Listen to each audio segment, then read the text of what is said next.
So we have a question from a viewer in Bemidji who wants you to talk about how do you encourage people to become public servants at the local, state, and federal level. You were in the private sector before your appointment. What advice do you give to a young person thinking about a career in public service? I love that question. It's something actually I think about quite a bit because we want to attract more young folks to come into public sector. And I don't think a lot of young people think about it that way.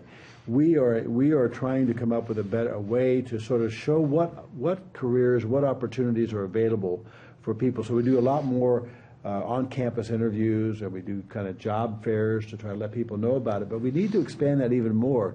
And I think one of the things, especially for the younger folks, there's this tendency that people write about that the millennials, as they're called, like to move from job to job to job. Well, in state government, you can move from one job to another job within the same agency or from one agency to another. So there's that flexibility inside of state government for young people to come in, do something for a few years or whatever, and then change to something else inside of state government.